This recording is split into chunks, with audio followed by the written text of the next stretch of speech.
हाँ जी, यहाँ पे हमारे पास दो क्वेश्चन है ऑब्जेक्टिव। एक तो है हमारा 7th question, let f dash x is greater than 0 and g dash x is less than 0 for all x belongs to R। तो उसके बाद हमारे पास 4 ऑप्शन है, इसमें से हमें चूज करना है।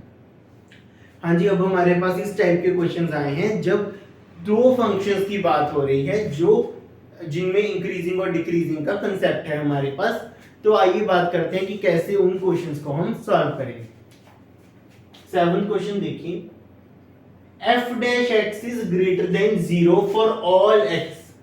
for all x it means f dash x अगर ग्रेटर देन है 0 से, तो हमारा कंसेप्ट कहता है fx will be strictly increasing, therefore fx will be strictly increasing। और g dash x क्या है हमारे पास, लेस देन 0 है, तो हमारे कंसेप्ट के अकॉर्डिंग क्या होगा, gx क्या होगा, strictly decreasing. therefore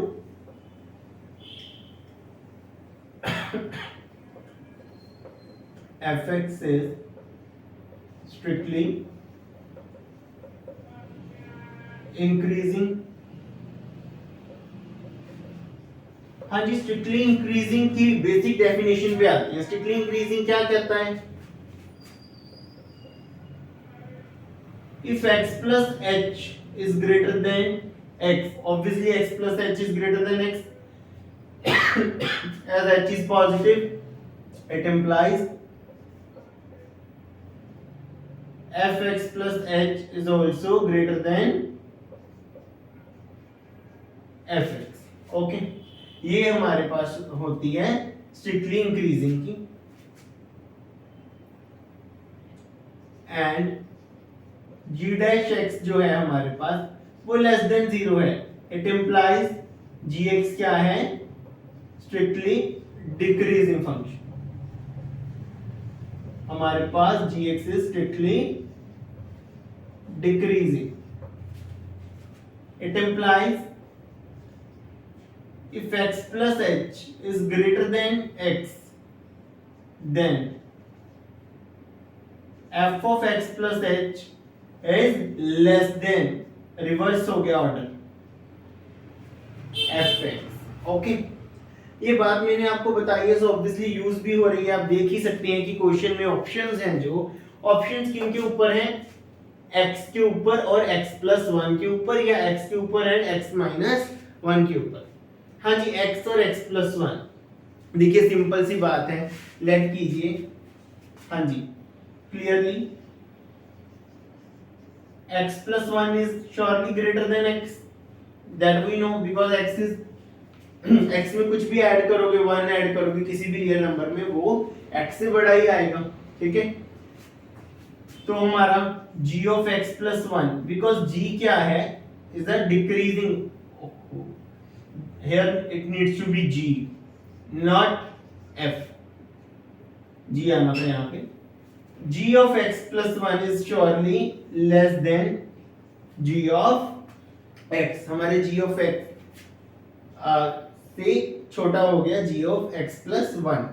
now obviously ये दोनों जो नंबर्स हैं gx plus 1 gx, अभी ये क्या हमारे लिए बिहेवियर कर रहे हैं, एक डिजिट का काम कर रहे हैं या एक रियल नंबर का काम कर रहे हैं। ठीक है, इसके ऊपर जब f लगा, this is less than this, f तो ऑर्डर चेंज नहीं करता, बिकॉज f क्या है हमारा, इंक्रीजिंग फंक्शन है, f तो ऑर्डर चेंज ही नहीं करता, तो ऑर्डर चेंज नहीं होगा यहाँ पे, that's why this is our condition.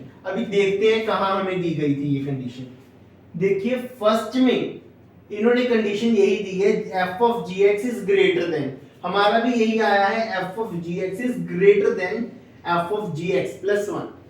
Surely first तो करेक्ट है हमारा, फर्स्ट पार्ट। ठीक है, अभी सेकंड पार्ट डायरेक्टली चेक कर लेते हैं। x यही पुट कर सकते हैं आप, x को क्या पुट कर सकते हैं यहाँ पे, x minus 1। अगर मैं पुट x को मैं x minus 1 ले लूं, तो मेरे पास क्या आएगा, f of g x less than f of g x minus 1।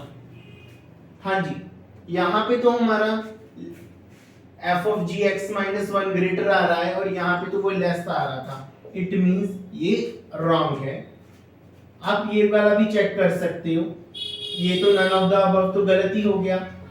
आप ये भी चेक कर सकते हो g of F x is greater than g of F x minus one. हाँ जी, सिंपली देखिए x क्या है, ग्रेटर है x माइनस वन से, x माइनस वन से ग्रेटर है, फंक्शन इंक्रीजिंग है f, वो भी उसका ऑर्डर चेंज नहीं करेगा। बट यहां तक तो ऑर्डर चेंज नहीं हुआ, लेकिन जब g लगेगा दोनों पे, when we are applying function g में तो ऑर्डर रिवर्स हो जाता है। जब g में ऑर्डर रिवर्स हो गया हमारे पास, तो यहां पे देखिए क्या होगा हमारे पास, g of f x minus 1 is greater than g of f x, but here it is less than, so this option is also wrong. Okay, इस तरीके से ये क्वेश्चंस करने हैं हमें।